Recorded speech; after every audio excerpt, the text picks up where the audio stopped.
Hi friends, வாங்க நம்ம இன்றைக்கி சோள தோசை பண்ணலாம். ஹெல்த்தியான பிரேக்ஃபாஸ்ட்டில் சோள தோசை பண்ணுறதுக்கு நம்ம இப்போ ஊற வச்சுக்கலாம். ஃபஸ்ட்டு அரை கப்பு உளுந்து,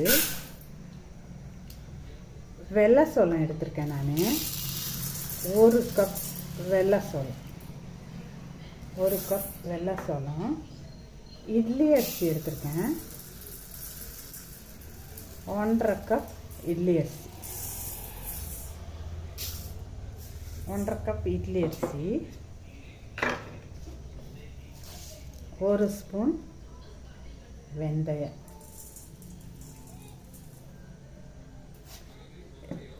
இதை 2 டைம் அலசிட்டு தண்ணி ஊற்றி ஊற வச்சுக்குவோம் ஒரு 4 மணி நேரம். பாருங்க, சோள தோசைக்கு நம்ம ஊற போட்டது ஊறிடுச்சு. வாங்க இப்போ அரைச்சிட்டு வந்துடலாம். மாவை அரைச்சிட்டு வந்துட்டேன். இப்போ அதில் உப்பு போட்டு கரைச்சி வச்சுக்குவோம். தோசை மாவு கொஞ்சம் தண்ணியாக தான் அரைக்கணும். இங்கே பாருங்கள், நான் மிக்சியிலே அரைச்சிட்டேன். 2 டைமாக போட்டு அரைச்சி எடுத்துகிட்டு வந்துட்டேன்.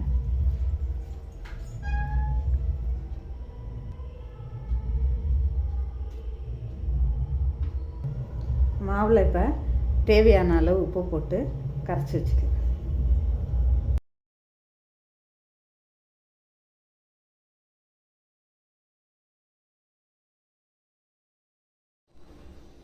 ஹை ஃப்ரெண்ட்ஸ், இங்கே பாருங்கள், நம்ம அரைச்சி வச்ச மாவு.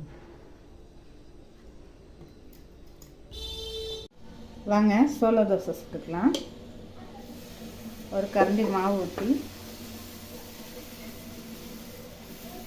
தோசை சுற்ற வேண்டியதான்.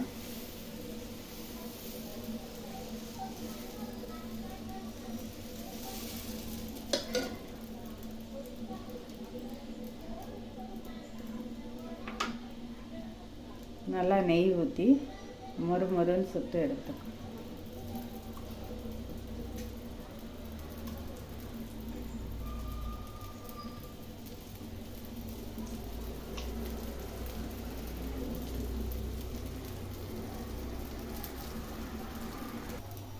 வாங்க, நல்லா வெந்துருச்சு. ஒரு பக்கம் எடுத்துக்கலாம்.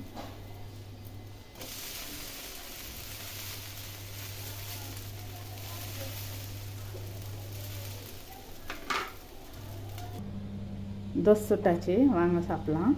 இப்போ இதை தேங்காய் சட்னியோட சர்வ் பண்ணிடலாம்.